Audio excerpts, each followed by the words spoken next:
Hey, he said. Oh, I'm sorry. This is chapter 3C, A Fool as Honey by Charlaine Harris. Teagarden Mystery, read by Val Whitewolf. Hey, he said. You're Auntie Roe. I thought you'd be old. Where's the kid? I shrieked and set a record of bounding off the red couch.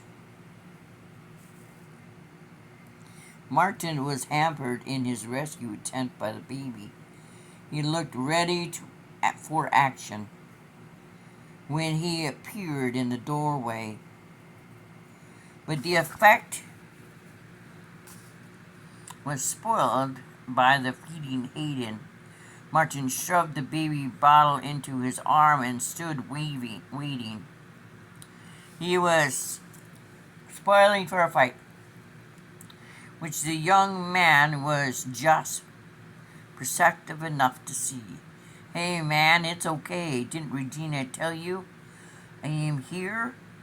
We stared at him. It gradually sank in to his dim consciousness that something was drastically wrong.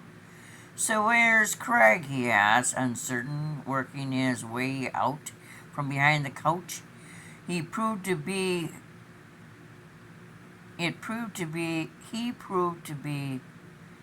not much over 5'8". He was wearing ancient blue jeans and a none-too-clean flannel shirt hanging open over a t-shirt. A golden stubble made his face look dirty, but he didn't look threatening.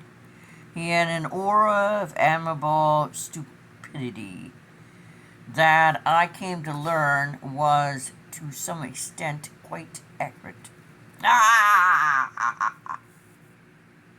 Martin and I exchanged glances. Did you come with Craig? Martin asked, as if the answer were not important. Sure, didn't he tell you? Was Regina expecting you? I asked next. Well, no. She didn't expect Craig to get out early, but the jail got real crowded and Craig really toes the line when he is in, so they released him early. There was so much of that sentence to absorb that we just stood and stared. Visibly unnerved, the stranger tried to fill the silence with chatter. See, after we stopped for some beer and some liquor store on the main drag, we had to help this lady who was having trouble with a car. And then we got here, but all of a sudden I was feeling really, really tired. I never felt anything like that. So we came over here to the house, and Regina was in the kitchen with the baby, and she and Craig started fighting right away. You know, I could see this couch across the hall. Well, I was standing there listening to them, and I was so sleepy. I just came in here and laid down. That's the last I remember, except I had a dream about hearing someone scream, and I must have hid. We exchanged glasses again. Ain't you ever going to say nothing?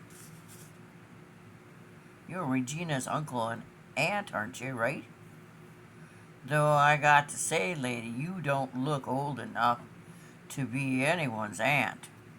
He grinned at me, or tried to. But by now, it was obvious something was wrong with his grin. It was only shadow of what it could be. Martin scowled. I am less than 13 years younger than he. But I look even younger than that. The same genes that are keeping my mother's skin smooth at 57 are being equally kind to me, and I'll never be taller than my present inadequate height.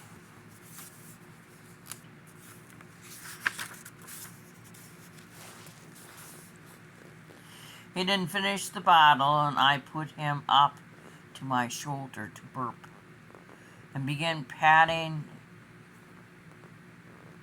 trying to think of what to say next. Martin is Regina's uncle, and I am Martin's wife, Aurora, I said cautiously.